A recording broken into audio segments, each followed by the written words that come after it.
Hi, I am Charlie from Winter's Edge. Thank you very much for doing this again. That's okay. Just to give it a bit of context, we did an interview with all of Winter's Edge at Face Armageddon last year, and the interview went fine. I tried to tried to save the file to my laptop, saved it, opened it up on Audacity, and it just went, I don't like you. Technology, always good when it's working. I just don't like you. So yeah, that's yeah. So this is like a do-over. So yeah, thank you for doing this again. That's okay, no problem. Cool. So let's talk about your most recent album, which was released last year. Yes. Yes, August last year. Yes. Guardians of Our Time Part 1.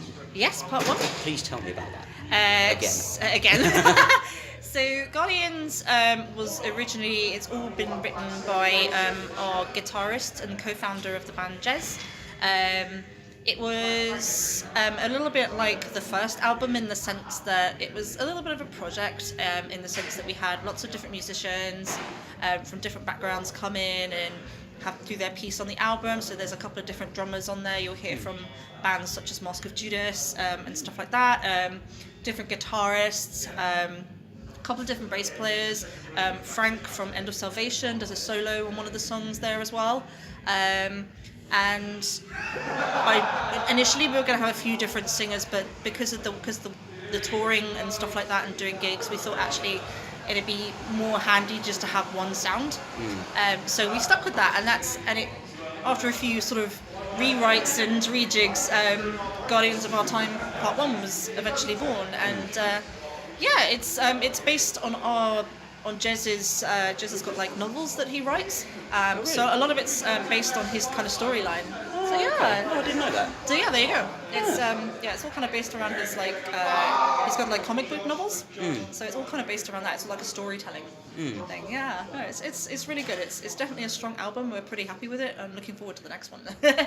Yeah, how is the writing going for that? Writing is going well, actually. We've got a couple of new members coming in over the next. Well, we've already got a new guitarist, Matt. Who used to be in Hole in the Sky, has started doing stuff with us on a permanent basis, which we're crazy happy about because he's mega talented.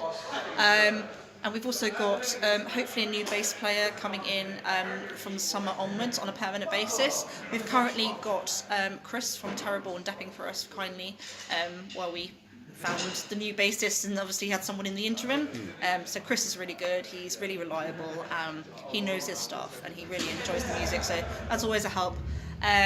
But the new album is going to be, we're going to go back towards the heavier side, I think. Obviously Matt and Nick writing all the guitar parts, they're quite heavily influenced, so but to me that's mega exciting. I mean, to me the heavier the better. Obviously I don't want to take away from the sound of Winter's Edge's initial sound, but yeah, no, I'm really looking forward to how much heavier it's going to be, how much crisper it's going to sound. Yeah, mega excited. So what's the theme running through all of the two albums you've put out so far and this next one? Okay, so I believe all the albums are based around Jeremy's novels, his comic book novels. They are basically kind of like a twist on Greek mythology, basically. The first album was about the story of the ferryman, if you've heard of the tale of the ferryman in mythology. Once you die, he ferries you to the other side.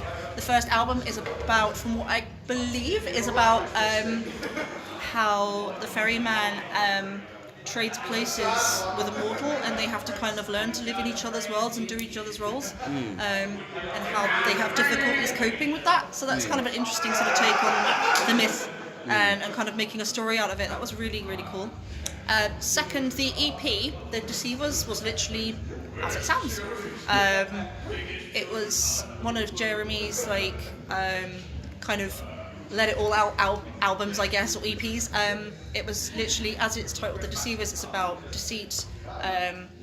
One of the songs is deceit in war, deceit when someone passes away. It literally covers all aspects of it in a bad and a good way. And the most recent one, Guardians, was kind of moving on from the first in a storyline situation. It's about the mythology of like different gods, destroying worlds, rebuilding worlds, that kind of thing, and how they all learn to get along. Again, it's all like storytelling and based on Jeremy's comic novels. So yeah, it's exciting. I quite enjoy storytelling, so it works for me. Yeah. No, that's good. So it's interesting because it kind of gives people, when you listen to the songs, you can kind of, use your own imagination to kind of create what it would look like in your head and how the characters would come out in your head. So yeah, no, it's exciting. Plus, lots of people have different perceptions of the story as it unfolds, I think. Absolutely, as well. yeah, absolutely. So it can kind of fit. Sure. It can have its own narrative, but it can also fit a narrative prescribed by another person. Yeah, absolutely. I mean, the next album is probably going to steer away from the story a little bit. We're going to put the story on the back burner for a while. I think the next album, we're actually we've got a whole rebranding going on. We've got a new logo coming out. Yeah, we won't release it yet. We'll release it when the next album comes out. So we've had Very Metal Art design our new logo. We're mega excited about that. Big up to Andy. Big up to Andy. Andy's a ledge. No, he's done a really, really good job. It looks amazing. It looks just so much more modern. It's really cool.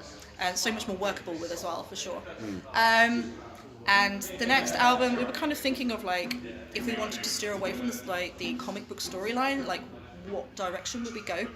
And we kind of had the idea that Winter's Edge, even though it's, how could we maybe incorporate the name sound into the music? So like, the way we're going to go next is like, when you're in the coldest, darkest places in your life, and you kind of, we're going to like actually make music about that for a change, because I think, putting your feelings and experiences into music is so important, and it helps, so many people get, their feelings out, their stresses, their trials and tribulations of life out. So I think actually having an album that's dedicated to that, and actually have the title kind of incorporated in the album. So literally Winter's Edge to us for this next scenario is going to mean like literally like the coldness of like, being so like in the dark place, and you feel like you're standing on an edge all the time.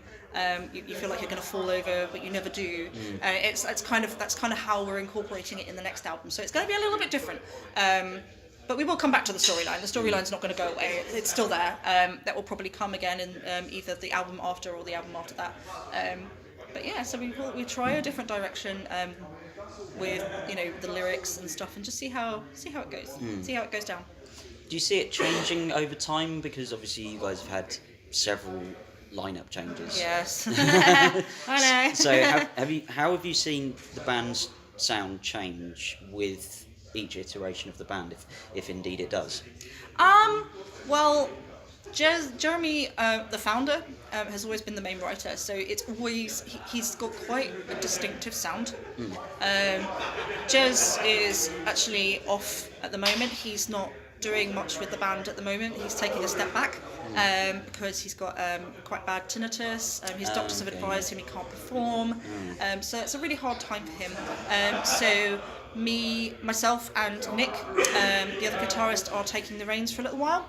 Hence, while we're having a little, few like ideas bouncing around of how we can take Winter's Edge forward in Jez's absence. And so Jez, I mean, all the sound you hear from Winter's Edge it's always been Jez's writing. It's always been how it sounds, and he's done such an amazing job.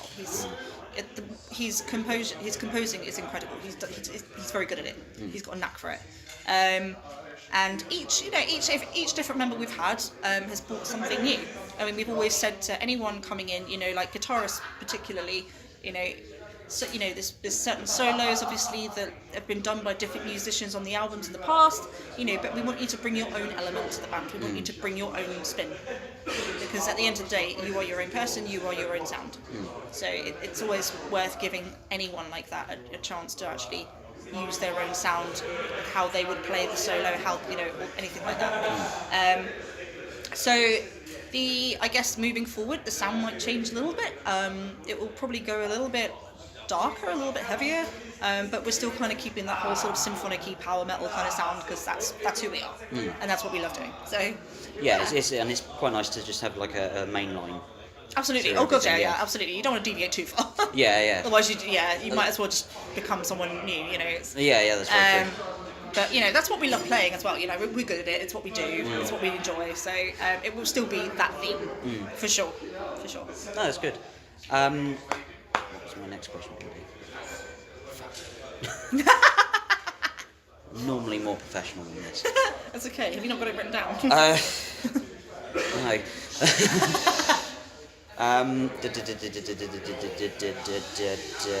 Oh yeah, that was it. Hey. Yeah. How have you seen your reception as a band in a sort of live sphere evolve over time? Wow, interesting question. We've always, 9 times out of 10, I consider Winter Surge actually really, really lucky. Wherever we've gone, we've always had a really warm welcome from everybody. It's hard because I know, power metal, it's not necessarily everyone's cup of tea, which is why a lot of the sound that we use is a little mixture of everything. So you've got elements of obviously power metal in there, you've got symphonic metal in there, you've got a little bit of death metal elements in there. We mix up the vocal styles. We just want to keep it to everyone's taste. So that kind of helps us actually get a really good reception in a live scenario because people don't quite know what to expect, and that's the way that we aim to keep it. We started off. I think our first tour was in 2014, 2015, something like that. Yeah. That was for a week. But ever since then, particularly in places like Birmingham, obviously Reading's a pretty good one, London as well. We've seen it's nice to see familiar faces of the following that you build up along the way and. No, it's definitely evolved. It's got better, and I hope it can only get better from here. So there does seem to be quite a steady scene for power metal and symphonic metal in the UK. It is steady. I wouldn't necessarily say it's as common as whenever I go to London, the death metal scene, the doom metal scene is huge. If you look at places like Desert Fest, for example, in London, doom is, doom stoner, it's such an underground sound, but that festival sells out every single year, and it's literally packed, bands that no one's ever heard of, that have got 10 likes on Facebook. Suddenly packed, the room is packed for them. It's just a very popular sound there, and along with the heavier side as well. It seems to be quite popular. Whereas obviously, symphonic and power metal tend to be, they're kind of classed as a little bit more mainstream. Hence why I think we try and mix it up a bit, because obviously you want to try and captivate as much of an audience as possible. You want to entice people in that wouldn't necessarily listen to power metal, but you've got elements of other stuff in there, so maybe let's check them out, or vice versa. You've got someone who listens to sort of girly symphonic metal, but there's sort of heavier death metal influences in there that they kind of wouldn't necessarily go and see a death metal band, but then they go, let's check them out. It could be, it sounds different. It's got what I like in it. So, hence why we try and mix up the sounds of it, because Well, it keeps it interesting. It keeps it interesting. As well. It keeps it very interesting for me. For me especially, having to do all these different vocal styles. It was something I had to learn when we toured the first album, because obviously there were so many different singers on the first album, and trying to incorporate all of them to a greater or lesser degree was a skill I had to learn. That's got to be pretty daunting. It was daunting, but do you know what? Now I really enjoy it. I really enjoy it. I love transform. I go. I do screaming stuff. I do sort of classic power metal sound. I do a little bit of classical, operatic as well, and I like to mix it up as well. And it keeps your voice pretty strong actually when you mix it up. It sort of gives, because your vocals don't rely on a certain sound or a certain way of singing, so you're kind of able to then kind of jump between what you need to. And again, it just mixes it up. It keeps the music interesting. And hopefully appeals to a slightly wider audience rather than just kind of targeting one avenue. Yeah, one niche. One niche, yeah. Sure. Oh, that's cool. So how did you personally prepare for doing those different vocal styles? Is it just sheer force of will? I'm going to do a little advertisement now. Melissa Cross, Zen of Screaming, eat your heart out. Anyone looking to start any kind of vocal career, particularly when you're doing the growls and screaming and stuff, I wouldn't recommend anything else. Even to, I still use her warm-ups and her vocal exercises, even just for normal, everyday singing. It really helps. I've had some classical lessons in the past as well, obviously to try and help with the sort of more operatic stuff. But yeah, just lots of training and lots of practice, and lots of singing in the car on your way to work. Yeah, I suppose that would help. Yeah. You get good acoustics in a car. Exactly, So. yeah, exactly. And no one can hear you, so you can go as loud as you like, You can just look as mental as you want. Exactly. Oh, we've got some wonders. Oh my goodness, we have a band. We have a band. We do have a band. For the record, the band has returned from Burger King. Yeah, it was meaty and cheesy. Meaty and cheesy. Cholesterol. Yes. Do you all feel? Chris? Does this? Sounds nice. Yeah, to be fair, he's not coming with me. Yeah. We'll pretend like there's someone here. Yeah. Has anyone got a blow-up doll? Do you want me to put on a voice? I do actually, it's at home. You do a Chris voice. Do a Chris I can't do one well, but Okay. It is washed, isn't it? Or The The Bob Bob Doll. oh, yeah. every time. That's what gives it the personality. Okay. That's what gives it that realistic smell. So, I've yapped on for about 15 minutes, so feel free to contribute. What have you talked about already? Oh fuck, we've been interviewed. Yeah, we just Great. bombed our own interview. Yeah. You literally What have you, bullet point, what have you talked about? What's the music please? album direction. Yeah, album. fu- How Research your future. reception has been over the progression of your career, the music's lineup about. changes, what the music's about. We got Matt now. Yeah, got Matt Oni guitarist. I said about Matt Oni guitarist, Yeah. who is amazing, by the way. Future gigs. Oh, yeah, that's a good one. We done that, we play in France. So that's Sort of, maybe. We don't Maybe. know. We don't know yet. We need to have that Hashtag conversation. Brexit. Hashtag. Yeah. Hashtag Write Brexit. my name. Hashtag. Hashtag So that literally is. It's going to be extended till July, as of today. Oh really? The whole Brexit There you go, thing. yeah, So that's we probably are More you playing know. France. Oh, okay. Yeah. Probably. We are also meant to be knows? touring Europe in October. I don't know if that's still happening now. Yeah, that one is it's all to play for. Yeah, So it's there's play some for, thought- yeah. There's some thought in it. Yeah, it's up in the air. Yeah. We've got Metal to the Masses. Well, it'll just be visas like America. Yeah, So. yeah. Thank you, Brexit. Yeah. Fuck you, Brexit. Or it might be fine. That's my trigger word, please stop. So whenever anyone mentions Brexit, we all get a nervous twitch now. So I think that's just musicians in general. Yeah. It's more the case of no one has actually put a single bit of thought into it. So it's more of lack of thought. Yeah. Nobody's thought oh crap, what are these people gonna? Yeah. It's yeah. Don't talk about politics in an interview. Don't care. I'm gonna bring it up. It's Just worth talking Come about. up Oh, with yeah? this clickbait title. And What do musicians? Oh, okay, yeah, What do yeah. musicians think bam, of screwed by Brexit? Brexit. Let's It just sucks. trigger everybody. Shame. People don't even read it. They'll just share it off the title. Oh yeah, Yeah. definitely. No, nobody's gonna. Nobody's pay attention. So yeah, any other future gigs coming up? There are. Let us consult the Is it diary. the 4th we're playing France, on the 19th Yeah. we're playing Worthing, Yeah. Oh, Bar nice. Bar 42? 42, Yeah. Yeah, nice. and then on the something of whatever comes May? after May. Oh, it is May. We That's have when Metal Chuck to the Masses. Fest. Oh yeah. Chuck Fest and Metal to the Masses in Yeah. May. Chuck Fest is it's a charity Is event. that Metal to the Masses London? Or? Yeah, London. Okay. Yeah, Metal to the Masses in London. At the Big Red, I think, is still the venue.